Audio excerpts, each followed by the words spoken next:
ஏகனை போற்றி இளையாடும் ஈசனை போற்றி பிரணவத்தின் பொருளிலிருந்து தகப்பன் சுவாமி என்று பெயர் கொண்ட என் குருநாதா போற்றி ஸ்கந்தாசரணம். இளைஞர்களே, எல்லோரும் சுகமாகவும் சந்தோஷமாகவும் இருக்கிறீங்களா? கண்டிப்பாக இருப்பீங்க, இருக்கணும்.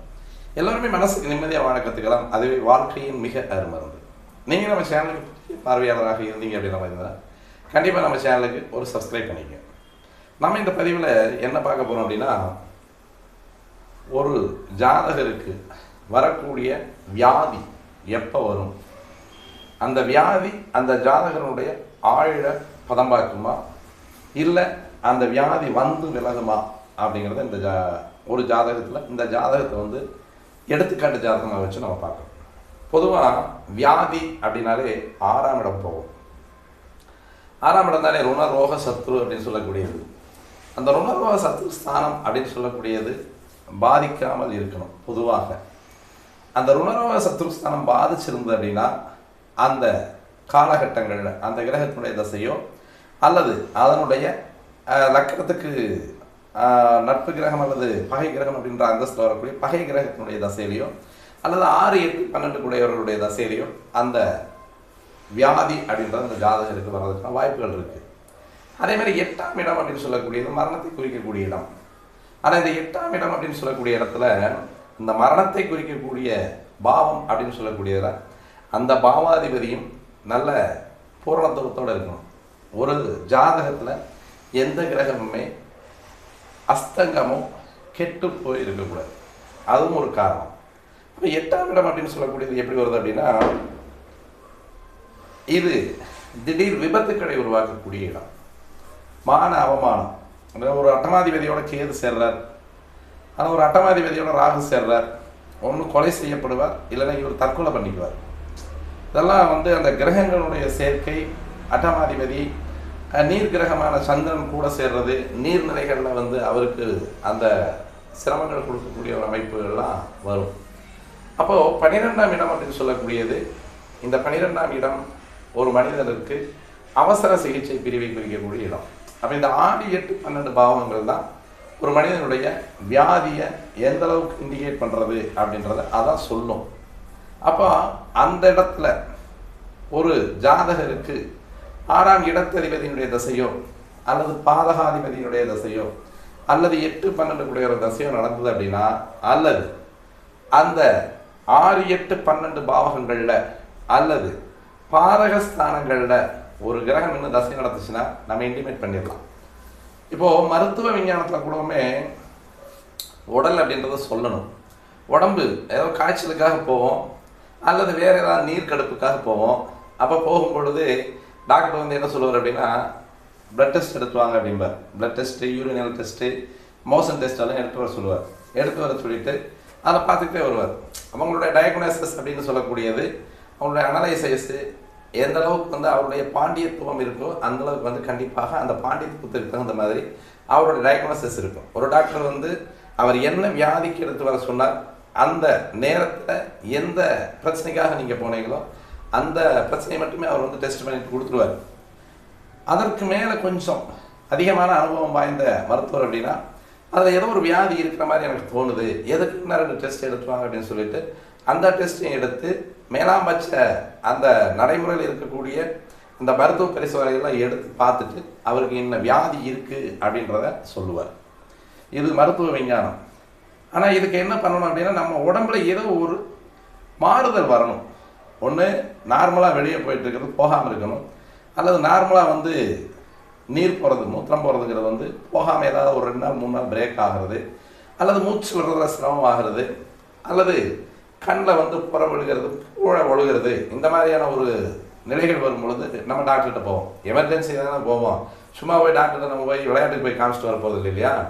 அப்போ அந்த மாதிரி காலகட்டங்களில் நம்ம போகும் பொழுது தான் நம்ம அந்த மருத்துவ அறிவு அப்படின்னு சொல்லக்கூடியது ஒரு மனிதனுடைய உடம்புல வந்து எந்த வியாதி இருக்குது அப்படின்றத ஒன்று அந்த லெவலில் நிறுத்தும், இல்லை அதையும் கொஞ்சம் தாண்டி போய் உங்களுக்கு இந்த எதிர்காலத்தில் இந்த வியாதி வந்திருக்கு அல்லது வந்த வியாதியினுடைய தன்மை அப்படின்னு சொல்லக்கூடியது இந்த ஸ்டேஜில் இருக்குது. சிலர்லாம் வந்து எந்த விதமான சிம்டம்ஸுமே இருக்காது, எந்த விதமான ஒரு அறிகுறியுமே இல்லாமல் டாக்டர்கிட்ட போவாங்க. ஒரு வாந்தி இருந்திருக்கலாம் அல்லது அதிகமான வியர்வை இருந்திருக்கலாம். ஏதோ எனக்கு வந்து வியர்வை அதிகமாக இருக்குங்க அப்படின்னு சொல்லிட்டு போகும்போது கூடவும் அவங்க அந்த டெஸ்ட்டு ரத்தத்தை எடுத்து டெஸ்ட் பண்ணும்போது அதில் வந்து கேன்சர் செல்ஸ் இருக்குது, அந்த கேன்சர் செல்ஸ் வந்து இந்த ஸ்டேஜில் இருக்குது, இனிமேல் வந்து இதை வந்து குணப்படுத்த முடியும் அல்லது குணப்படுத்த முடியாது, அந்த நிலைமைக்கு தகுந்த மாதிரி அந்த வியாதியினுடைய கூறு வந்து வளர்ந்து நிற்கும். ஆனால் ஜோதிட அறிவு அப்படின்றத வந்து இவருக்கு ஒரு வியாதி வருது அப்படின்றத, ஒரு நோய் வருது அப்படின்றத வந்து முன்னக்கூட்டியே ஒரு 5 வருஷத்துக்கு முன்னாடி இல்லை, 10 வருஷத்துக்கு முன்னாடி இல்லை, பிறக்கும் போதே அந்த ஜாதகத்தில் இந்த காலகட்டத்தில் இந்த நோய் வரும் அப்படின்றத வந்து தெளிவாக அறிவுறுத்தி சொல்லும். அதுதான் ஜோதிட அறிவியல் அப்படின்றது.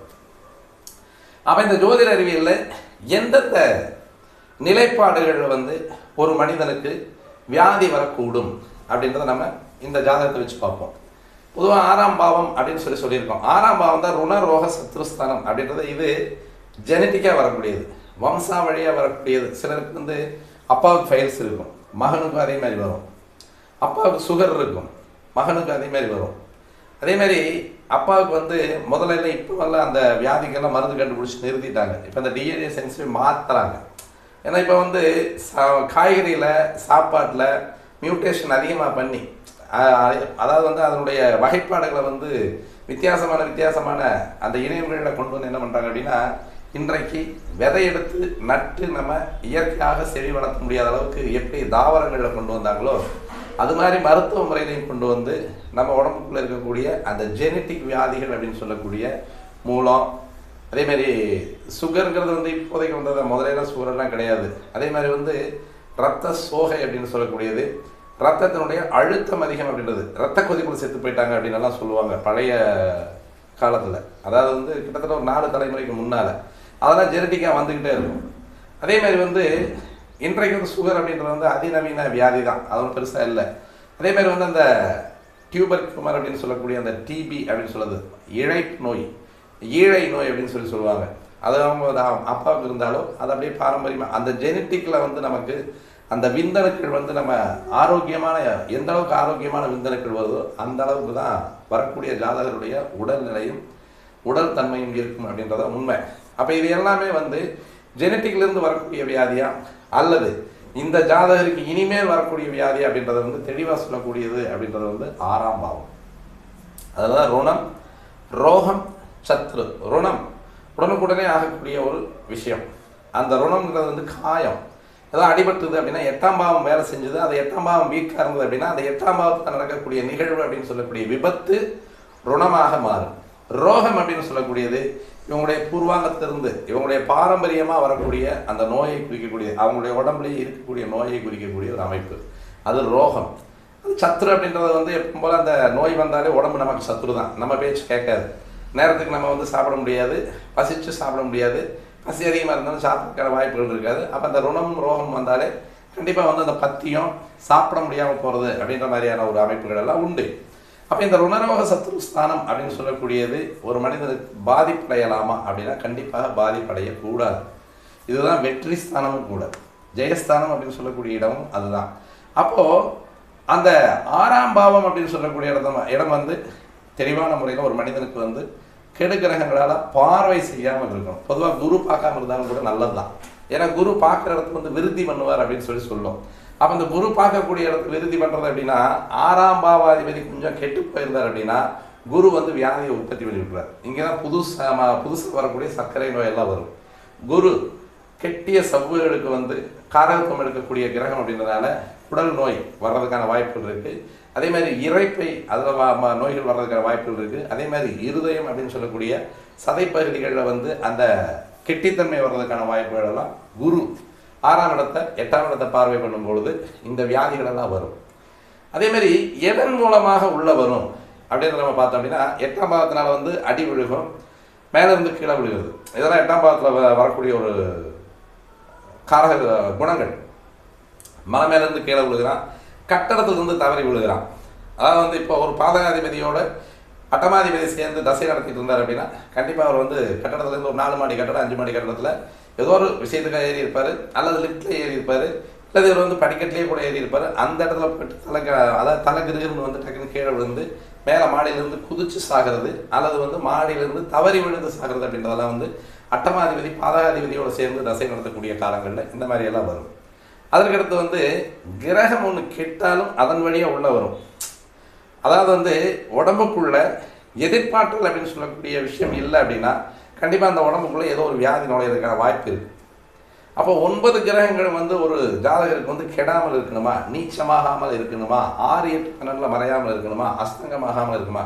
முழுமையாக ஒரு கிரகம் கெடுறது அப்படின்றது வந்து சூரியனோடு அஸ்தமித்த பாதகையில் 6, 8, 12 மறைஞ்சு நீச்சமான நிலையில் இருக்கும் பொழுது தான் முழுமையாக அந்த கிரகம் வரும், அந்த கெடக்கூடிய நிலைப்பாட்டுக்கு வரும்.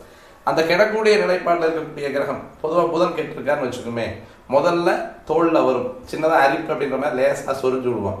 அந்த சொரிஞ்சதே என்ன ஆகுன்னா பல பேருக்கு புண்ணாராமையே இருக்கும். அதன் மூலமாக வந்து என்ன பண்ணோம் அப்படின்னா அந்த உள்ளுக்குள்ளே இருக்கக்கூடிய அந்த நிணநீர் அப்படியே சுரந்து அப்படியே கையை வந்து பெருசாக வீங்கி பெரிய புண்ணாகி அந்த கையை அதோடு எடுக்கக்கூடிய ஒரு சூழ்நிலை வரும். ஒரு வியாழன் கெட்டிருந்தார்னு வச்சுக்கோமே, இந்த வியாழன் கெட்டிருந்தார்னா கண்டிப்பாக ஒரு நீரிழிவு நோயை கொடுக்கக்கூடிய ஒரு அமைப்பு. அது வியாழனால குருனால சக்கரை தானே, அப்போ நீரிழிவு நோயை கொடுக்கறதுக்கான வாய்ப்புகள் இருக்குது. அதே மாதிரி வந்து நம்ம யூரினல் பிளாடர் அப்படின்னு சொல்லக்கூடிய அந்த கெட்டித்தன்மையான சதைகளை வந்து அப்படியே கெட்டிப்படுத்தக்கூடிய நிலைமையில் குரு கெட்டு போயிருந்தாலும் அந்த வாய்ப்புகளை கொடுப்பார். சூரியன் கெட்டிருக்கார், சூரியன் கெட்டிருந்தாருன்னா சூரியன் வந்து முழுமையாக இதயத்துக்கு வந்து காரகத்துவம் எடுக்கக்கூடிய கிரகம், கண்ணுக்கு காரகத்துவம் எடுக்கக்கூடிய கிரகம், அதேமாதிரி தலைக்கு காரகத்துவம் எடுக்கக்கூடிய கிரகம் அப்படின்றதால அந்த தலைநோவு, கண் நோவு. இப்போ சூரியன் கெட்டிருக்கிறவங்களுக்கு வந்து முன்னால் ஸ்பெக்டர்கள் போட்டிருப்பாங்க, கண்ணாடி போட்டிருப்பாங்க. அப்போ அந்த கண்ணாடி போடக்கூடியது, கண்ணாடி அணியக்கூடியது 2ல் சூரியன் இருந்தாலோ அல்லது 2ஆம் இடத்தை சூரியன் பார்வையிட்டாலோ அல்லது சூரியன் வந்து மறைஞ்சு லக்னத்துக்கு வந்து சூரியன் வந்து பகை கிரகமாக இருந்து மறைஞ்சிட்டாலோ கண்ணாடி கண்டிப்பாக தேவை. அப்போ அந்த கிரகத்தினுடைய ஒரு பொருள், அந்த கிரகத்தினுடைய ஆதிபத்தியம், அந்த கிரகத்தினுடைய குணம் அப்படின்னு சொல்லக்கூடியது இந்த ஜாதகருக்கு தேவைப்படுது. அப்போ ஒரு கிரகம் கெட்டாலும் அந்த கிரகத்தின் வழியாகவும் அந்த வியாதி உள்ள வர்றதுக்கான வாய்ப்பு இருக்குது. இப்போ இந்த மாதிரியான பல கோணங்கள் ஆய்வு எடுக்கும் பொழுது அந்த நோய் அப்படின்னு சொல்லக்கூடியது அந்த ஜாதகருக்கு அந்த கடைசி மரண தருவாய் வரைக்கும் போகுமா அப்படின்றதையும் அந்த ஜாதகம் சொல்லும். இங்கே 6ஆம் இடத்து அதிபதி அப்படின்னு சொல்லக்கூடியது இங்கே பார்த்தோம் அப்படின்னா இது வந்து தனுசு லக்னம். தனுசு லக்னத்துக்கு 4ஆம் இடம் அப்படின்னு சொல்லக்கூடிய மீன ராசி. அப்போ இங்கே தனுசு லக்னத்தில் வந்து குரு ஸ்ட்ராங்காக இருக்கார். இதே வந்து மீன ராசியில் வந்து சந்திரன் ஸ்தானபலம், 1ஆம் இடத்துல வந்து குரு புதன் ஸ்தானபலம், 4ஆம் இடத்துல வந்து சந்திரன் சுக்கிரன் ஸ்தானபலம், 7ஆம் இடத்துல வந்து சனி ராகு ஸ்தானபலம், 7ஆம் இடத்துல வந்து சனி ராகு ஸ்தானபலம், 10ஆம் இடத்துல வந்து சூரியன் செவ்வாய் ஸ்தானபலம். அப்போ அந்த மாதிரி இருக்கக்கூடிய காலகட்டங்களில் வந்து நம்ம மேலே சொல்லிட்டு வந்த 6, 8, 12 கூடையுடைய தசை நடந்திருந்தால், பாதகாதிபதியினுடைய தசை நடந்திருந்தால் கண்டிப்பாக இந்த நோய் சம்பவம் அப்படின்னு சொல்லக்கூடியது அந்த ஜாதகருக்கு பாதிக்கும். இதில் வந்து மாரகர் அப்படின்னு சொல்லக்கூடியவங்களும் இருக்காங்க. பொதுவாக வந்து சரராசிக்கு பாதகாதிபதி அப்படின்னு சொல்லக்கூடியவர் 11 கூடையவர், ஸ்திரராசிக்கு வந்து 9, உபயராசிக்கு வந்து 7.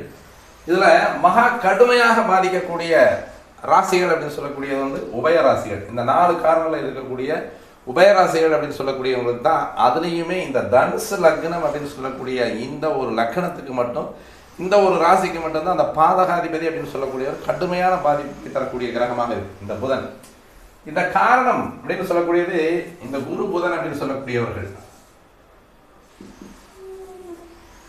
இது வந்து தகப்பன் புள்ள அப்படின்ற மாதிரியான ஒரு புராண கதைகள் சொல்கிறது அப்படின்றது வந்து குருவனுடைய மனைவி வந்து சந்திரன் போன மாதிரியும், சந்திரனுக்கும் குருவனுடைய மனைவிக்கும் பிறந்த குழந்தை தான் புதன். அந்த புதன் வந்து ஒரு 6 வயசு 7 வயசு இருக்கும்போது சந்திரனை விட்டு பிரிஞ்சு குருக்கிட்ட வந்து உட்காண்டார். அப்போ அந்த குருக்கிட்ட இருந்து அந்த குருகுலமெல்லாம் கற்று குருவுக்கு மேலே கல்வியை கற்று இவர் வந்து கல்வி கிரகமாகவும் இவர் வந்து அறிவு கிரகமாகவும் இருக்கிறார் அப்படின்றது வந்து புராணங்கள் சொல்லக்கூடிய ஒரு கதை அமைப்பு. ஏன்னா நமக்கு புரிகிற மாதிரி இருக்கணும் அப்படிங்கிறதுக்காக சொல்லியிருக்காங்க. ஆனால் இந்த 1, 4, 7, 10 அப்படின்னு சொல்லக்கூடிய இந்த தனுசு லக்னத்திற்கு, தனுசு ராசிக்கு பொதுவாக இங்கே பார்த்தோம் அப்படின்னா மூல நட்சத்திரத்தில் பிறந்த குழந்தைகளுக்கு வந்து ரிஜெக்டட், ஒன்று அப்பா இருக்க மாட்டார் அல்லது தாயை இழந்த, அதாவது வந்து இவங்க எல்லாமே வந்து தன்னிச்சையாக சுயம்புவாக வாழக்கூடிய ஒரு அமைப்பை கொண்டவர்கள் வந்து இந்த தனுசு லக்னம், தனுசு ராசி. இப்போ இதே மாதிரி தான் இந்த ஜாதகருக்கு நடந்திருக்கு. சூரியன் வந்துட்டு 9ஆம் இடத்து அதிபதி லக்னத்திலே வந்து உட்காந்துருக்காரு. அதாவது வந்து பாக்கியாதிபதி லக்னத்திலேயே வந்து உட்கார்ந்துருக்கிறது அப்படின்றது வந்து அந்த சிரமங்களை கொடுக்கக்கூடிய ஒரு அமைப்பையும் இந்த ஜாதகர் அனுபவிச்சிருக்காரு. ஆனால் இவருக்கு வந்து இந்த இப்போ இன்றைய காலகட்டத்தில் வந்து 7/1/1949 பிறந்திருக்காரு. இன்றைக்கு வந்து கிட்டத்தட்ட வயசு வந்து 75 வயசு ஆகுது. 75 வயசுல வந்து நாம சொன்ன கேட்டகரியில் வரக்கூடியது பாதகாதிபதியினுடைய தசையில தான் இவர் பிறந்திருக்கார். பிறக்கும் பொழுதே இவர் பிறந்தது அப்படின்றது வந்து ரேவதி 1ஆம் பாதத்தில் பிறந்திருக்கார். ரேவதி 1ஆம் பாதத்தில் பிறக்கும் பொழுது பொதுவாக இந்த ரேவதி 1ஆம் பாதத்தில் பிறந்தாலோ அல்லது இந்த தனுசு ராசிக்கு வந்து சனி அப்படின்னு சொல்லக்கூடிய கிரகம் 2, 3 கிரகம். பொதுவாக இந்த தனுசு ராசிக்கு பார்த்தோம் அப்படின்னா தனுசு லக்னத்துக்கு 1, 4 குரு. அவர் அவருடைய ஆதிபத்திய தோஷத்தையும் கொடுப்பார். அவருக்கு அவரே ஆதிபத்திய தோஷத்தை கொடுத்துக்கிறவர். அப்போ 1ஆம் இடம் 4ஆம் இடம் அப்படின்னு சொல்லக்கூடிய ஆதிபத்திய தோஷத்தை அவரே கொடுத்துக்குவார். இப்போ இந்த கிரகம் அதாவது வந்து 2 போர்ட்ஃபோலியோ வாங்கின கிரகங்கள் ஒரு இடத்துல உட்காந்துருச்சு அப்படின்னா அந்த இன்னொரு இடம் வந்து எம்டி ஆகக்கூடாது. அந்த எம்டி ஆச்சு அப்படின்னா ஆதிபத்திய தோஷம் கண்டிப்பாக வேலை செய்யும். ஆனால் இவருக்கு நல்ல வேலையாக வந்து சந்திரன் வந்து 4ஆம் இடத்துல உட்காந்துட்டார். அப்போ தாயை நம்பிய குழந்தையாகவும் தந்தையை இழந்த குழந்தையாகவும் இந்த ஜாதகர் வந்து அவருடைய வாழ்க்கை நடத்துகிற பாதகாதிபதியினுடைய தசையில் அந்த பாதகாதிபதியினுடைய தசை வந்து வியாதியை கொடுக்கல. அந்த பாதகத்தை செய்யக்கூடிய தனக்கு இணையான தன்னை ஈன்ற தந்தையை அவர் வாங்கிட்டு போகக்கூடிய ஒரு காலகட்டம். அவர் அப்பா இருக்காரு. இங்கே வந்து சூரியன் மறையலை. இந்த இடத்துல வந்து தனுசு ராசியில் பொதுவாகவே ஒரு சிறப்பு விதி அப்படின்றது தனுசு, மேஷம், சிம்மம் இந்த ராசிகள் இருக்கக்கூடியவங்களுக்கு வந்து இந்த கிரகங்கள் மாறி உட்காண்டாலே அவங்களுக்கு வாழ்க்கையில் வளம் உண்டு அப்படின்றது வந்து ஒரு சிறப்பு விதி இருக்குது. அந்த விதியின்படி இந்த சூரியன் வந்து இந்த இடத்துல உட்கார்ந்ததுனால அப்பா வந்து மறையலை, லக்கணத்திலேயே உட்காந்துருக்கார், காணாமல் போயிட்டார். இதே சூரியன் 8லையோ அல்லது 6லையோ அல்லது 12லையோ மறைஞ்சிருந்தா ஒருவேளை அந்த தனுசு ராசி இவருக்கு வந்து இந்த ராசிக்கு 6ஆம் இடத்துல தான் சனி இருந்திருக்கார். 7ஆம் இடம், 8ஆம் இடம், 9ஆம் இடம், 10ஆம் இடம், 11ஆம் இடம், 12ஆம் இடம். அப்போ இங்கே ஒரு 2 வருஷம், இங்கே ஒரு 5, 7, இங்கே ஒரு 5, 12, இங்கே ஒரு 2, 16 இங்கே வரும்பொழுது இந்த ஜாதகருடைய தந்தை மரணத்துக்கு போவதற்கான வாய்ப்பு இருக்குது. ஆனால் இந்த சூரியன் அப்படின்னு சொல்லக்கூடிய காரக கிரகமும் இந்த 9 பாவக கிரகம் அப்படின்னு சொல்லக்கூடியது லக்கணத்தில் இருந்ததுனால தந்தையாருடைய ஸ்தானத்தில் இருந்து இவர் மற்ற எல்லாத்தையும் செய்ய வேண்டிய கடமைகளுக்கு இவர் ஆட்படுத்தப்படுகிறார். பொதுவாகவே தனுசு ராசி லக்கணம் அப்படின்னு சொல்கிறவங்களுக்கு கடுமையான பாதகாதிபதியாக புதன் இருக்கார். தந்தை மகன் அப்படின்னு சொல்லக்கூடிய உறவில் வந்து அவங்க அந்த இதிகாசங்களில் சொன்ன ஒரு முறைப்படியும் இதே மாதிரி தந்தை காரகன் அப்படின்னு சொல்லக்கூடிய சூரியனுக்கு மிக அருகில் இருக்கக்கூடிய புதனும் தந்தையை போலவே பிரதிபலிக்கக்கூடிய ஒரு அமைப்பாக இருக்குது.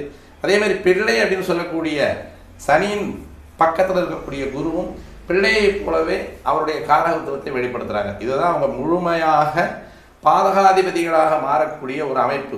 இது வந்து சயின்டிஃபிக்கலாக இருக்கக்கூடிய ஒரு அமைப்பில் சூரியன், புதன், சுக்கிரன், சந்திரன், பூமி, செவ்வாய், குரு, சனி இந்த பிள்ளை கிரகத்துக்கு பக்கத்தில் இந்த தந்தை கிரகத்துக்கு பக்கத்தில் இவர் ஒரு தனையனாகவும் இவர் ஒரு பிள்ளையாகுமே. ஏன்னா குருவும் வந்து பிள்ளைக்கு காரகத்துவம் எடுக்கக்கூடிய கிரகம் தான். குழந்தைகளுக்கு காரகத்துவம்னாலே பிள்ளைக்கு 16 வருஷம் அவருடைய காரக தசை வருடங்கள். 16 வருஷத்தில் வந்து 10 வருஷம் தாய்க்கான சந்திர தசையும் 6 வருஷம் சூரியனுக்கான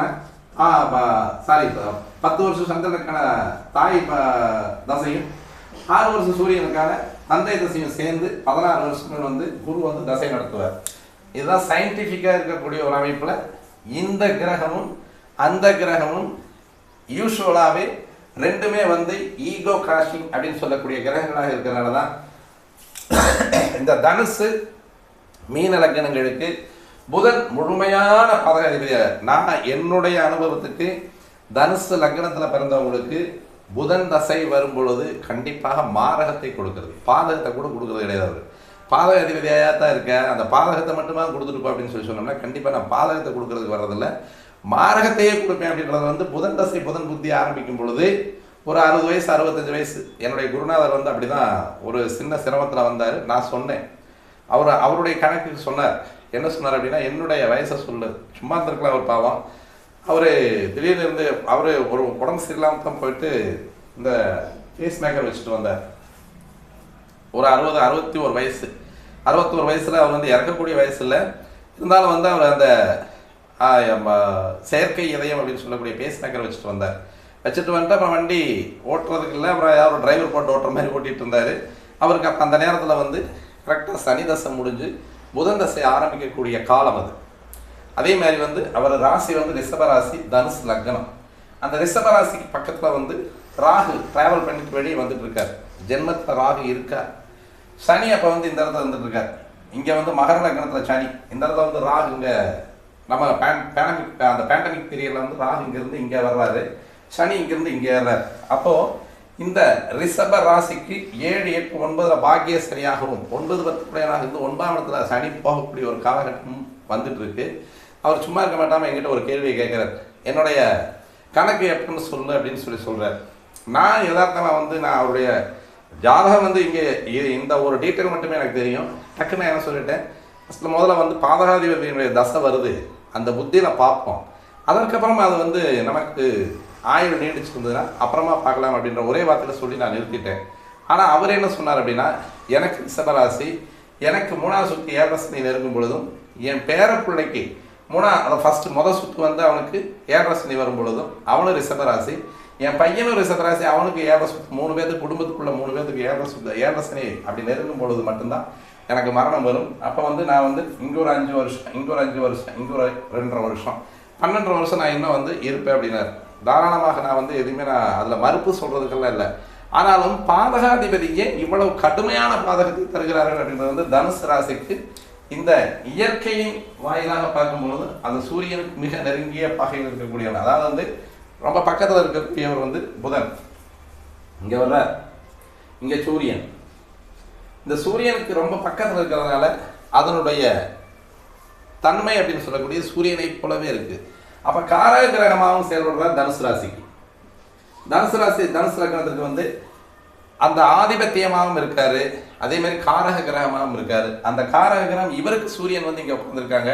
ஆனால் பொதுவாக தனுசு ராசிக்கு வந்து இந்த தந்தை அப்படின்னு சொல்லக்கூடிய உறவு இழக்க காரணம் அப்படின்றது வந்து இந்த பாதகாதிபதியினுடைய அமைப்பு அப்படின்றது வந்து பொதுவாக இந்த தனுசு மீன ராசிகளுக்கு, பொதுவாக மீனராசிக்கு அவ்வளோவா பெருசாக பாதிக்கிறது. இந்த தனுசு அப்படின்னு சொல்லக்கூடிய, ஏன்னா இது வந்து இந்த தனுசுல வந்து இந்த கோதண்டராமன் அப்படின்னு சொல்லக்கூடிய வில் அமைப்பு இருக்கும்.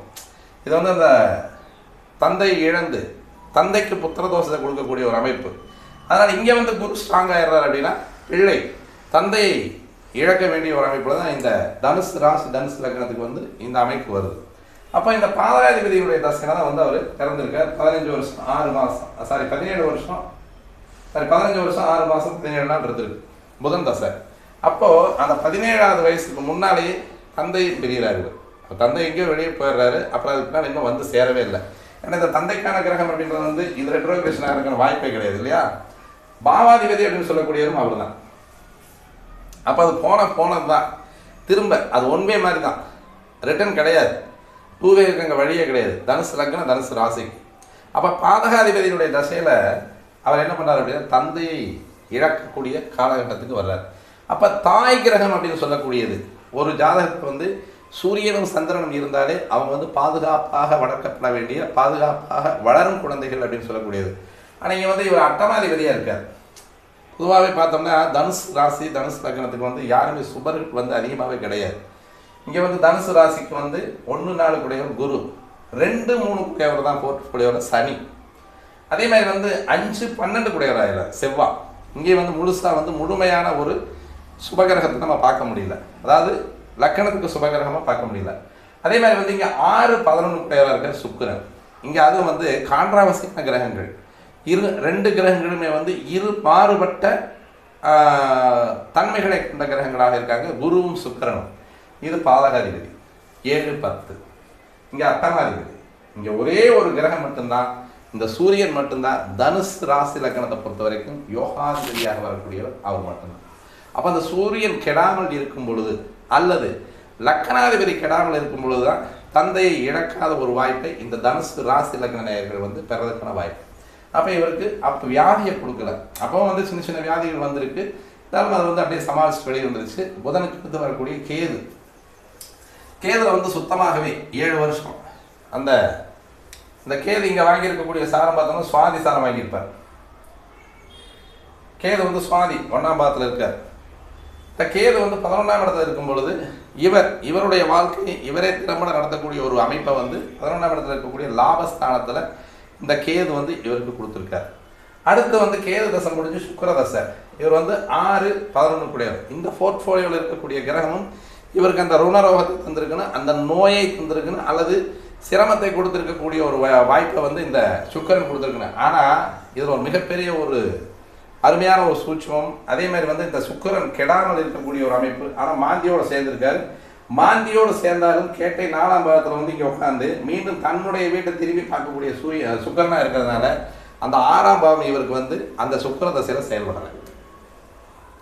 6ஆம் பாவம் பாதுகாக்கப்பட்டிருக்கு. அப்போ இவர் வந்து இந்த சுக்கிர தசையில் வந்து வருமானம், குழந்தை, மனைவி, குழந்தை இவங்களையெல்லாம் வந்து அப்படியே டெவலப் பண்ணிட்டு வர்றதுக்கு, அவருடைய குடும்பத்தை டெவலப் பண்ணுறதுக்கு, அவருடைய சம்பாதனை டெவலப் பண்ணுறதுக்கு சுக்கிர தசை வந்து அழகாக வந்து பயன்பட்டுருக்கு. 12ல் மறைஞ்ச சுக்கிரன் கூட மாந்தியோடு சேர்ந்து கெட்ட சுக்கிரன் அப்படின்னு சொல்லக்கூடியவர் வந்து ஆதிபத்திய ரீதியாக வரும்போது 6, 11 கூடையவராக இருக்கக்கூடிய சுக்கிரனாகப்பட்டவர் 6க்கு 7ஆம் இடத்துலையும் இந்த 11ஆம் இடத்துக்கு 2ஆம் இடத்துலையும் உட்காந்து டோட்டலாக வந்து லக்னத்துக்கு 12ஆம் இடத்துல மறைஞ்சு மீண்டும் வந்து 6ஆம் இடத்தை பார்த்து இந்த சுக்கிரன் வந்து அவருடைய தசையை வந்து 20 வருஷ காலம் வந்து சம்சாரம், பிள்ளை குட்டிங்க அவங்கள வளர்த்துக்கூடிய ஒரு வாழ்க்கை அப்படின்ற மாதிரியான வாழ்க்கையில் வந்து கிட்டத்தட்ட இங்கே ஒரு 15 வருஷம், கேதுல வந்து ஒரு 7, 22, அதில் ஒரு 20, 42 வருஷம் வந்து இவருக்கான வாழ்க்கையில் அந்த ருணரோகங்கள் வந்து எந்த விதத்துலையும் வந்து பெருசாக பாதிக்கலை.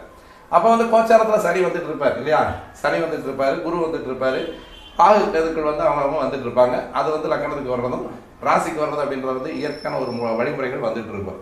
அதற்கப்புறமா வந்து பார்த்தோம் அப்படின்னா சூரியன் பாக்கியாதிபதியினுடைய தசை லக்கணத்திலே இருந்து அவர் தசை நடத்துறார். அப்போ அந்த லக்கணத்திலே இருந்து தசை நடத்தக்கூடிய சூரியன் தன்னை போலவே லக்னாதிபதியை போலவே செயல்படுறதுக்கான வாய்ப்புகள். அப்போ 42 வயசுலேருந்து 48 வயசு வரைக்கும் அவருடைய வாழ்க்கை வந்து நல்ல திறம்பட்ட வாழ்க்கையாகவே இருந்திருக்கு. அடுத்து 10 சந்திரன், இவர் அட்டமாதிபதியாக வர்றார். 10 வருஷம் அட்டமாதிபதியாக வரக்கூடியவர் என்ன பண்ணுறாரு அப்படின்னு பார்த்தோம் அப்படின்னா, அஷ்டமாதிபதி அப்படின்னு சொல்லக்கூடியவர் வந்து ரேவதி 1ஆம் பாவத்தில் உட்காந்துருக்கார். அவருமே பாதகாதிபதியினுடைய சாரத்தில் வந்திருக்கார். பாதகாதிபதியினுடைய சாரத்தில் வந்திருக்கார். அட்டமாதிபதியாக இருக்கார். லக்னத்துக்கு 4ஆம் இடத்துல போய் சிரமம் உட்காந்துட்டார். அப்போ இங்கே அஷ்டமாதிபதி உபயராசியில் உட்காந்துருக்கார். உபயராசியில் உட்காந்து பாதகாதிபதியினுடைய சாரம் வாங்கிடுறார். அப்போ பாதகாதிபதியினுடைய சாரம் வாங்கும்போது பாதகாதிபதி 2ஆம் இடத்துல வந்து உட்காந்துருக்கார். இந்த 2ஆம் இடத்துல இருக்கக்கூடிய பாதகாதிபதி அப்படின்னு சொல்லக்கூடியது வந்துட்டு புதன் செவ்வாயினுடைய நோக்கு அப்படின்னு சொல்லக்கூடியது 8ஆம் பாவத்தை பார்த்துட்டு இருக்கு. இப்போ இங்கே வந்து சனி பகவானை நம்ம முதல்ல பார்க்கணும். ஆயுள்காரகன் அல்லவா?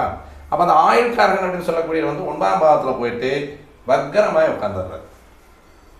அப்போ இங்கே வந்து பகை வீட்டில் உட்காந்த சனி வக்கரமாகி தனது பகை அப்படின்னு சொல்லக்கூடியதை மறைஞ்சு அந்த ஆயுள் ஸ்தானம் அப்படின்றத வந்து அழகாக அந்த 10 வருஷம் வந்து அவருக்கு அப்படியே எடுத்து கையில் கொடுத்துட்றாரு. அப்போ அந்த அட்டமாதிபதியாக இருக்கக்கூடியவரும் வந்து இந்த லக்னத்துக்கு ஆதிபத்திய தோஷத்தை நிவர்த்தி செய்யக்கூடிய கிரகமாக வந்து அந்த 10 வருஷம் வந்து அவருக்கு எந்த விதமான பிரச்சனையும் இல்லை. இருந்தாலும் சின்ன சின்ன சிரமங்களையும் அந்த சந்திரனால் வரக்கூடிய வயிற்று உபாதைகள், அதே மாதிரி வந்து ரத்தத்தில் வந்து சிரமத்தை கொடுக்குறது, அந்த ரத்த ஓட்டங்கள் வந்து சிரமத்தை கொடுக்குறது அப்படிங்கிற மாதிரியான விஷயங்களெல்லாம் அவர் கொடுத்துருக்காரு. அட்டமாதிபதி அப்படின்னு சொல்லக்கூடியவர் கெடலை. இங்கே வந்து இந்த அஷ்டமஸ்தானத்துக்கு 8ஆம் இடத்துல மறைஞ்சிட்டார். 9ஆம் இடத்துல வந்து உட்காந்துட்டார். அதே மாதிரி வந்து இந்த அஷ்டமஸ்தானத்துக்கு வந்து 9ஆம் இடத்துல உட்காந்துருக்கார். இங்கே வந்து லக்கணத்துக்கு 4ஆம் இடத்துல வந்து ஸ்தான பலத்தில் வந்து உட்காந்துட்டார். அப்படி உட்கார்ந்த போதும் இங்கே இந்த ஆதிபத்திய தோஷத்தை நிவர்த்தி செய்த சந்திரனாக இருக்கிறனால இவர் இந்த அட்டமாதிபதியினுடைய தசை நடக்கும் பொழுதும் பாதகாதிபதியினுடைய சாரம் வாங்கி அவர் தசை நடத்தும் பொழுதும் கால் கொடுத்த வந்துட்டு 2ஆம் இடத்துல உட்காந்துட்டான். அப்போ அந்த 2ஆம் இடம் அப்படின்னு சொல்லக்கூடிய குடும்ப பாரத்தை ஏற்று இன்னும் அந்த 48லிருந்து 58 வரைக்கும் வந்து குழந்தைகளுடைய கல்வி, 4ஆம் இடம் அப்படின்னு சொல்லக்கூடிய சுகம், வண்டி வாகனங்களை எல்லாம் வந்து அவர் பராமரிக்கக்கூடியது, வாங்கி நிறுத்தக்கூடிய ஒரு வாய்ப்புகளை வந்து இந்த சந்திரன் கொடுக்குறார். அப்போ கிரகம் வந்து ஒரு இடத்துல இருக்குது, அட்டமாதிபதியாக இருந்தாலும் இங்கே 4ஆம் இடத்துல வந்து உட்காந்துறார், கேந்திரத்தில் உட்காந்துறதுனால அந்த கேந்திராதிபத்திய தோஷத்தையும் ஆதிபத்திய தோஷத்தையும் அவர் வந்து குறைக்கக்கூடிய ஒரு கிரகமாக வந்து உட்காரனால அந்த சந்திரன் வந்து அவருக்கு பெருசாக வந்து பாதிப்பு கொடுக்கல. அடுத்து நடக்கக்கூடியது செவ்வாய். இங்கே வந்து 5, 12 கிரகம் 2ஆம் இடத்துல வந்து உச்சமாகி தசை நடத்துது. இங்கே 5 5க்கு 8, 9, 10ஆம் இடம் அப்படின்னு சொல்லக்கூடிய இடத்துல இந்த இவருடைய வீட்டுக்கு 10ஆம் இடத்துல வந்து அவர் ஸ்தான பலம் அடைஞ்சிருக்கார். இங்கே லக்கணத்துக்கு 2ல் போய் உட்காந்துருக்கார். அதே மாதிரி 12ஆம் இடத்துக்கு 3ஆம் இடத்துல போய் மறைஞ்சிட்டார். அப்போ இந்த செவ்வாய் தசையும் வந்து இவருக்கு வந்து பெருசாக வந்து பாதிக்கிறதுக்கான வாய்ப்பு இல்லை. ஒரு 7 வருஷம் அந்த செவ்வாய் வாங்கியிருக்கக்கூடிய சாரம் அப்படின்றது உத்திராடம் 4 பாக்கியஸ்தானாதிபதியினுடைய சாரம் வாங்கியிருக்கார். சூரியனுடைய ஸ்தானம் வாங்கி அவர் சாரம் வாங்கி அவர் வர்றார். அடுத்து இந்த செவ்வாய் வந்து முடிச்சிடுறார்.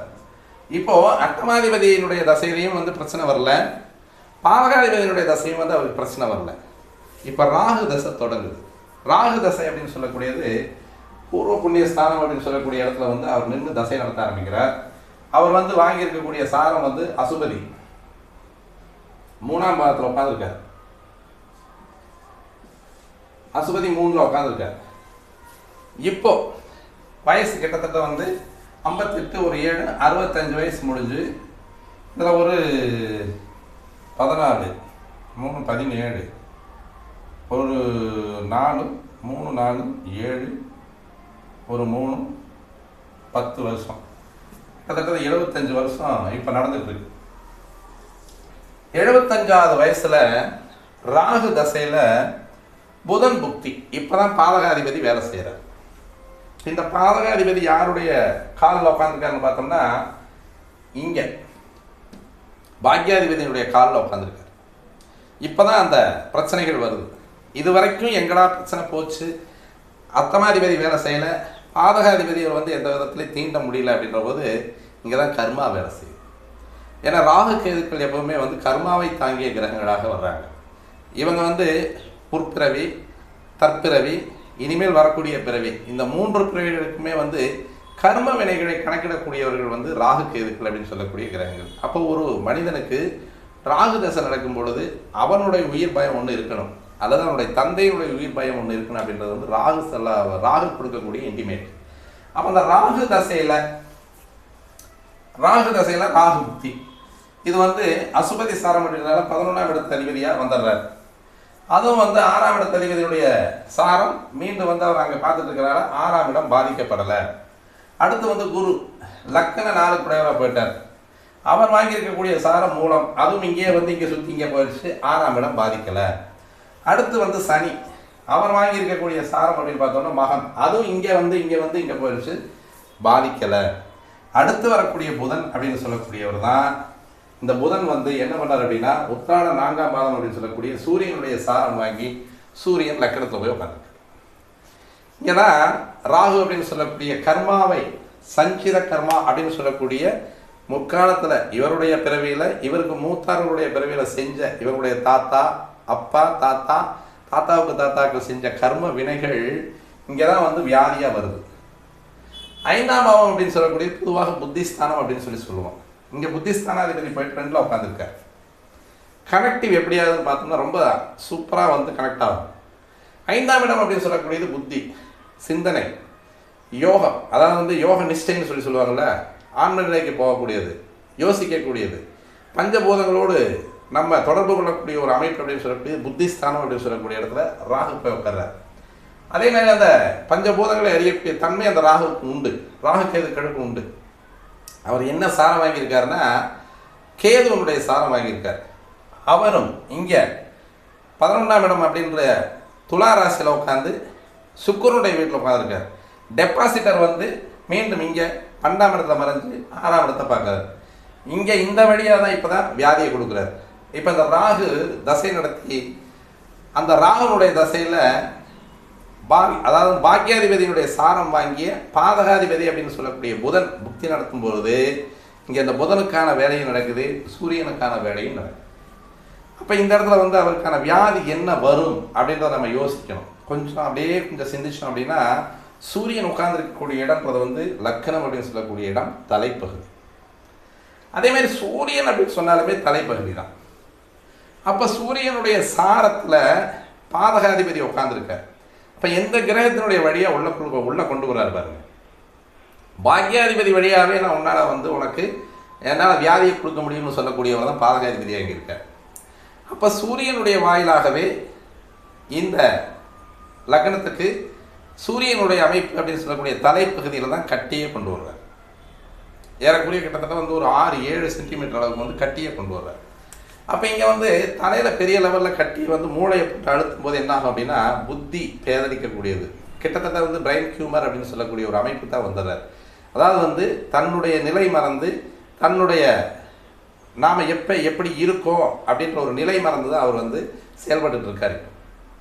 அப்போ வியாதி வரக்கூடியதை எந்த தசையில் வரும், எப்படி வரும் அப்படின்றது வந்து துல்லியமாக ஒரு ஜாதகம் சொல்லுது அப்படின்னா, இப்போது அதுவும் எந்த மாதிரியான வியாதி வரும் அப்படின்றத வந்து கிரகங்களின் மூலமாக அப்படி உள்ளுக்குள்ளே கொண்டு வந்து சொருகும்.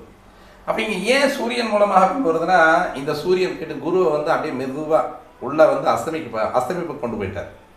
அப்போ அந்த அஸ்தமிப்புக்கு கொண்டு போன லக்னாதிபதி அப்படின்னா என்ன பண்ணிட்டார் அப்படின்னா உபயராசியில் உட்காந்துருக்கார். அட்டமாதிபதியும் உபயராசியில் உட்காந்துருக்கார். இப்போ சூரியனை ஒட்டி வந்த ராகு அப்படின்னு சொல்லக்கூடியவர் தான். அப்போ கர்மாவை எடுக்கிறார் அவர். அப்போ கர்மா அப்படின்னு சொல்லக்கூடியது நமக்கு வேலை செய்தாலும் கண்டிப்பாக வேலை செய்யுது அப்படின்றத நம்ம இப்போ எடுத்துக்க வேண்டியது. அப்போ 5ஆம் இடம் அப்படின்னு சொல்லக்கூடியது கர்மாவை குறிக்கக்கூடிய இடம் தான். அந்த இடத்துல கர்மாவுக்கு அந்த வித்திடக்கூடிய ராகு. ஏன்னா இவங்க 2 பேருமே ரிசீவர்ஸ். இவங்க 2 பேரும் வாங்கி இந்த கர்மக்காரங்கிட்ட கொடுத்துருவாங்க. அப்போ அந்த பாக்கியம் அப்படின்னு சொல்லக்கூடிய பாக்கியாதிபதி மூலமாகவே மூளை திரடல் அப்படின்னு சொல்லக்கூடிய மூளைக்குள்ள கட்டியை கொண்டு வந்து இந்த ராகு கேதுக்கள் அப்படின்னு சொல்லக்கூடியவர்கள் ராகு தசை நடக்கும் பொழுது ராகு மூலமாக பொதுவாகவே புற்று அப்படின்னு சொல்லக்கூடிய ராகு கேதுக்களுக்கு தான் சொந்தம். அப்போ அதுக்குள்ளே கொண்டு வந்து ஒரு பெரிய கட்டியை செயற்கையாக ஒரு கட்டியை உருவாக்குறது அப்படின்றது வந்து ராகு தசையில் நடந்த ராகு புத்தியில் விட்டுட்டாரு. ராகு தசையில் நடந்த குரு புத்தியில் விட்டுட்டாரு. அது லக்னாதிபதியினுடைய புத்தியாக போச்சு. ராகு தசையில் நடந்த சனி புத்தியில் விட்டார். அவர் வந்து 2-3 குடையராகிட்டார். ஆனால் அவங்க வாங்கின சாரம் வந்து மகம் இது மீண்டும் வந்து இங்கே பார்த்து ரெடி ஆயிடுது, ரெக்டிஃபை ஆயிடுது. ஆனால் அந்த சூரியன் வந்து லக்கணத்திலேயே உட்காந்ததுனால இங்கே அங்கே போகலை, சுக்கரனுடைய இடத்துக்கு போகவே இல்லை. சூரியனும் வாங்கியிருக்கக்கூடிய சாரம் அப்படின்னு பார்த்தோம்னா பூராடம். இங்கே வந்து இவருடைய சாரம் தான் வாங்கியிருக்காரு. இங்கே வந்து மீண்டும் இங்கே போகிறது அப்படின்றது வந்து சூரியன் லக்னத்தில் வந்து உட்காந்ததுனால இந்த 5ஆம் இடம் அப்படின்னு சொல்லக்கூடிய மூளை, அதாவது வந்து திங்கிங் பாயிண்ட் அப்படின்னு சொல்லக்கூடிய நினைவாற்றல்களை சேமிக்கக்கூடிய இடம் அப்படின்னு சொல்லக்கூடிய அந்த 5ஆம் இடத்தை பாதித்த கிரகமாக இந்த சூரியன் வந்து இந்த இடத்துல உட்காந்துருக்கு. அப்போது ஒரு மனிதனுக்கு வந்து எப்போ வியாதி வரும், எந்த மாதிரியான வியாதி வரும், அது எந்த மாதிரி நிலைமையில கனெக்டிவிட்டி ஆகுது, அவருடைய தசைகள் என்ன, அவருக்கான சிரமங்கள் எப்படி இருக்கும் அப்படின்றத வந்து ஒரு ஜாதகம் வந்து கண்ணாடி போல் எடுத்து காமிக்கும். இதை பார்த்த உடனே வந்து இப்போ இந்த நேரத்தில் வந்து தலையில் வந்து அவருக்கு ஏதாவது பிரச்சனை, ஏன்னா இவருக்கான வாரிசுகளுடைய ஜாதகத்தை முதலே பார்த்துட்டு அப்பா கொஞ்சம் கவனமாக பார்த்துக்கணுங்க அப்படின்னு மட்டும் சொல்லியிருந்தேன். எனக்கு ஒரு இன்ட்யூஷனாக தெரிஞ்சதா அதுக்கு வந்து அந்த ஜாதகத்தில் அவங்களுடைய ஜாதகத்தில் வந்து 9ஆம் இடத்துக்கு 4ஆம் இடத்துலையோ அந்த 9ஆம் இடத்துலேயே வந்து சூரியனோ ராகுவோ ஏதோ இருந்தது. அது வந்து அவங்களுக்கு வந்து பாதக தசையாவோ அல்லது வந்து அந்த தந்தையை பாதிக்கக்கூடிய ஒரு அமைப்பாக எனக்கு தெரிஞ்சுது. அதனால் வந்து தலையிலையோ அல்லது முழங்காலையோ ஒரு பிரச்சனை வரும், கொஞ்சம் பார்த்து ஜாக்கிரதையாக இருந்துக்கணும் அப்படின்னு சொன்னேன். கரெக்டாக சொன்ன மாதிரியே ஒரு 4 மாதம் ஒரு 6 மாதம் இருக்குன்னு வைங்களேன், 6 மாதத்துக்கு கூட கம்மியாக தான் இருக்கும். இப்போ கடைசியில் வந்து இந்த ராகுனுடைய நிலைப்படி இவர் ஜாதகத்தை பார்த்து சொல்லலை, அவங்களுடைய வாரிசுகள் ஒருத்தருடைய ஜாதகத்தை பார்த்து சொன்னேன். ஆனால் சொன்னது வந்து இன்றைக்கு வந்து இந்த வியாதி எங்கே வருது அப்படிங்கிறது வந்து கரெக்டாக கொண்டு வந்து அந்த ஃபார்முலா வந்து தெளிவான முறையில் உட்காந்து இவருக்கான அந்த சர லக்கணத்தையே உட்காந்துருக்கிறது, உபய லக்கணத்தையே உட்காந்துருக்கிறது அப்படின்றது வந்து குறிப்பிட்ட அளவுக்கு மத்தியம ஆயுள். அப்போ அந்த மத்தியம ஆயுள் வரைக்குமே வந்து சனியும் இங்கே போய்ட்டு ஸ்திரராசியில் தான் உட்காந்துருக்காரு. அப்போ அந்த சனி ஸ்திரராசியில் உட்கார்ந்தது 2 லக்னாதிபதியும் அட்டமாதிபதியும் அப்படின்னு சொல்லக்கூடியவங்க வந்து உபயராசிகளில் உட்கார்றது அப்படிங்கிறது வந்து கொஞ்சம் சிரமத்தை கொடுக்கக்கூடிய ஒரு அமைப்பாகவும் இருக்குது. அதேமாதிரி பாதக புக்தி அப்படின்னு சொல்கிறதுனால அந்த பாதகாதிபதியினுடைய புக்தியில் ராகு தசை அப்படின்றது வந்து இங்கே அவருக்கு வரக்கூடிய வியாதி அப்படின்றது வந்து கர்மாவின் அடிப்படையில் வருது. அப்போது 6, 8, 12 குடையவனாக இருந்து அவன் தசை நடத்துகிறான்னா அப்பவும் கொடுக்கறது இல்லை. பாதக அதிபதியாக இருந்து தசை நடத்தும் போது 15 வருஷம் 16 வருஷம் தசை நடத்தும் போது கொடுக்கல, பாதகத்தை வேற வழியில் கொடுத்தார். அதேமாதிரி வந்து அடுத்து வந்த பாதக தசைக்கு அடுத்து வரக்கூடிய கேது தசையில் வந்து 11ஆம் இடம் அப்படின்னு சொல்லக்கூடிய லாபஸ்தானத்தில் வெற்றியை தந்த கேதுவாக இருக்கார். அங்கேயும் வந்து சுக்கரனுடைய அமைப்பை வந்து இங்கே வந்து சுக்கரன் வந்து 6ஆம் இடத்தை பாதுகாப்பு பண்ணிக்கிட்டார். அதேமாதிரி சுக்கரனுடைய தசையில் சுக்கரன் வந்து 20 வருஷம் பாதுகாப்பு பண்ணிட்டார். அதுக்கடுத்து வந்து சூரிய தசையில் சூரியன் அப்போ இங்கே இருந்திருக்காரே சார், அப்போ ஏன் வந்து அந்த சுக்கரன் போயிட்டு இங்கே வந்திருக்காரு அப்படின்னா அந்த சூரியன் வந்து பாதகாதிபதி கிடையாது, பாக்கியாதிபதி. அதே மாதிரி வந்து ராகு, அதாவது சந்திரன் வரும்போது அட்டமாதிபதியாக வர்றாரே சார், அந்த அட்டமாதிபதி பாதகாதிபதியினுடைய சாரத்தில் வந்து இங்கே உட்கார்றாரு அப்படின்னா அது வந்து அந்த தோஷத்தை நிவர்த்தி செய்த கிரகமாக இருக்கிறதுனால தோஷத்தை அவர் செய்யலை.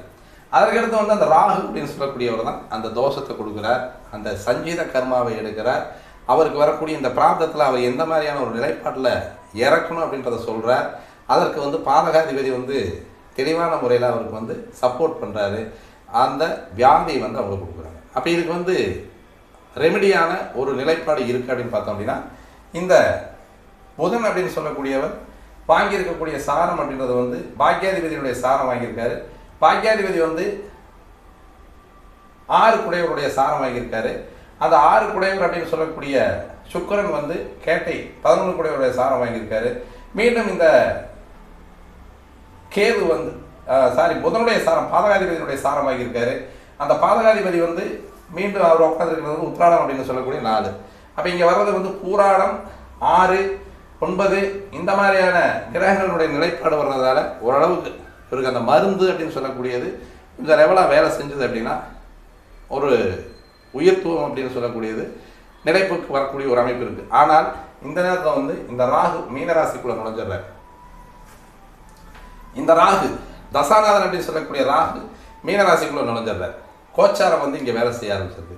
அப்போ அந்த கோச்சாரம் வேலை செஞ்சு ராகு தசையும் தசாநாதனும் வேலை செஞ்சு அதே மாதிரி கோச்சார ராகும் வந்து சந்திரன் மேலே உட்காந்து அந்த ராகு இப்போ அந்த அப்படியே மெதுவாக வந்து ரேவதியினுடைய சாரல் அப்படியே நகர்ந்துட்டு வர்றது அப்படிங்கிறது வந்து அவருக்கு அந்த சிரமத்தை கொடுக்கக்கூடிய அந்த மரணத்தை தழுவக்கூடிய ஒரு அமைப்பு. ஏன்னா அந்த ராகு வந்து சந்திரனை வந்து அப்படியே கிரகண தோஷத்துக்கு ஆட்படுத்தக்கூடியவராக இருப்பார். கேது வந்து கிட்டத்தட்ட வந்து 10ஆம் இடத்துல வந்து சந்திரனை பார்த்துட்டு இருக்கக்கூடிய 2 கிரகங்களும் வந்து அந்த சந்திரனை வந்து உடல் ரீதியாக துன்புறுத்தக்கூடிய கிரகங்களாக வர்றதுனால கோச்சாரம் அந்த இடத்துல வேலை செய்யுது அப்படின்றதுனால அந்த அட்டமாதிபதி அப்படின்னு சொல்லக்கூடியவர் உபயராசியில் இருந்து கிரக தோஷத்துக்கு ஆளாகிறதுனால இந்த மருந்து வந்து வேலை செய்யுமா செய்யாதாங்கிறது ஒரு கேள்விக்குரிய. அப்போ இந்த வியாதி அப்படின்னு சொல்லக்கூடியதை எப்படி எடுக்கலாம் அப்படின்னு பார்த்தோம்னா கொஞ்சம் நம்ம தெளிவான முறையில் ஒரு ஆய்வு செய்யும் பொழுது இந்த நேரத்தில் இவருக்கு இந்த வியாதி வரும். இந்த நேரத்தில் இந்த வியாதியில் நீங்கள் வந்து அவதிப்பட்டு வந்தீங்களா, அல்லது இந்த மாதிரியான ஒரு விபத்துகளை சந்தித்து வந்தீங்களா, அல்லது விபத்துக்கு நிகரான உடல் ரீதியான சிரமங்களை சந்திச்சு வந்தீங்களான்னா கண்டிப்பாக ஆமான்னு சொல்லுவாங்க. காரணம் வந்து இந்த பாதகாதிபதிகள் 6, 8, 12 கூடிய கிரகங்கள் செய்யக்கூடிய வேலை அவங்க வந்து கரெக்டாக வந்து மீண்டும் மீண்டும் சுற்றி 8ஆம் இடத்துக்கு போயிட்டாங்கன்னா அந்த இடத்துல வந்து ஆயுள் நிர்ணயம் பண்ணணும். ஆயுள் நிர்ணயம் எப்படி பண்ணுறது அப்படின்னு பார்த்தோம் அப்படின்னா சரராசிரியும் ஒன்று, அதாவது லக்னாதிபதியும் 8ஆம் இடத்ததிபதியும் சரராசிகள்னா அவர் தீர்க்காயுல இருப்பார் அப்படின்னு சொல்லலாம். சாதாரணமாக நம்ம சரராசிகள் அப்படின்னு சொல்லிடுறோம். இந்த சரராசிகளை சொல்லிடுறோம். அதனால் இந்த சரராசிகளில் வந்து லக்ன 8ஆதிபதி லக்ன 8ஆதிபதி நின்றுட்டாங்க அப்படின்னா 2மே சரராசிகள் இருந்தாங்கன்னா அவங்களுக்கு தீர்க்காயுள் கொடுப்பார். அதே மாதிரி வந்து சர ஸ்திரத்தில் உட்காந்தாலும் பூரண ஆயுளை கொடுத்துருவார். அதேமாதிரி சர உபயத்தில் உட்காந்தா மத்தியம ஆயுளை கொடுப்பாங்க. அதாவது லக்னாதிபதி சரத்துலேயே உட்காந்துடுறாரு. 8ஆம் அதிபதி வந்து சரத்தில் உட்காந்தா பூரண ஆயுள், 8ஆம் அதிபதி சிரத்தில் உட்காந்தா பூரண ஆயுள், 8ஆம் அதிபதி உபயத்தில் உட்காந்தா மத்தியம ஆயுளை கொடுப்பார். இது ஒரு வகையான ஆயுள் எடுக்கக்கூடிய ஒரு அமைப்பு. அதேமாதிரி வந்து ஸ்திரராசிலேயே வந்து லக்னாதிபதி உட்காந்துடுறாரு. ஸ்திரராசிலேயே வந்து அட்டமாதிபதி உட்காந்தா அல்பாயுள்ள போடுவார். 2 ஸ்திரராசிகள் உட்காந்து இப்போ இங்கே வந்து இங்கே ஒரு லக்னாதிபதியும் இங்கே ஒரு அட்டமாதிபதியும் உட்காந்துருந்தாங்க அப்படின்னா அவங்களுடைய சூழ்நிலைக்கு தகுந்த மாதிரி அங்கே வந்து அல்பாயுள்ள போகும். அடுத்து வந்து ஸ்திரராசியில் இருக்கக்கூடியவங்க வந்து சரராசியில் உட்காந்தார் அப்படின்னா லக்னாதிபதி ஸ்திரராசியில் உட்காந்து அட்டமாதிபதி சரராசியில் உட்காந்து மத்தியமாயில கொடுப்பார். அதே மாதிரி வந்து ஸ்திரராசியில் உட்காந்த லக்னாதிபதியும் உபயராசியில் உட்காந்த அட்டமாதிபதி அப்படின்னா பூர்ண ஆயுளை கொடுத்துருவாங்க. அடுத்து வந்து உபயம் லக்னாதிபதி வந்து உபயத்திலேயே உட்கார்றார், அட்டமாதிபதி உபயத்திலேயே உட்காரார் அப்படின்னா அவங்க வந்து மத்தியம ஆயுளை கொடுப்பார். இப்போ மத்தியம ஆயுள் அப்படின்னு சொல்லக்கூடிய இந்த 75 வயசு வரைக்கும் அவருடைய காலம் வந்தாச்சு. இப்போ வரக்கூடிய கோச்சாரத்தில் வரக்கூடிய ராகு பொதுவாக சந்திரன் அப்படின்னு சொல்லக்கூடிய கிரகத்தின் மேலே ராகு ஒரு குறிப்பிட்ட அளவுக்கு வயசுக்கு மேலே அந்த ஆயுள் நிர்ணயத்தில் வரக்கூடிய கோச்சார ராகு அப்படின்றது வந்து அந்த சந்திரன் மேலே பிரவேசிக்கக்கூடிய காலம் அப்படின்றது வந்து உடல் ரீதியாக மன ரீதியாக ஆயுள் ரீதியாக கண்டிப்பாக கை வைப்பார் அப்படின்றது வந்து எந்த விதமான சந்தேகமும் இல்லை. அப்போது இவருக்கான வியாதி தீர்மா அப்படின்னா இன்றைய கோச்சாரத்தை வச்சு பார்க்குறோம் அப்படின்னு மாதிரி இருக்குங்களா. அட்டமாதிபதி மேலே போகக்கூடிய ராகு தசாநாதன் ராகு, கர்மாவை சுமந்து வந்த ராகு கேது, இவங்க ரெண்டு பேர்த்தினுடைய பிடியில் வந்து இந்த சந்திரன் சிக்கிறதுனால உடல் ரீதியாக இவர் வந்து ஆத்மாவை பிரியக்கூடிய ஒரு அமைப்பு அப்படின்றதுல தான் இந்த ஆயுளும் நோயும் ஒரு ஜாதகத்தில் வந்து ரொம்ப அதாவது அழகான தெளிவான ஒரு நுணுக்கத்தோடு முன்னமே நம்ம முன்கூட்டியே தெரிஞ்சுக்கக்கூடிய கணக்கு வகைகளும் இந்த ஜோதிடத்தில் இருக்குது அப்படின்றத நம்ம பெருமிதமாக சொல்லிக்கலாம். மீண்டும் நல்லதொரு பதிவோடு உங்களை சந்திக்க வருகிற நண்பர்களே. நன்றி, வணக்கம்.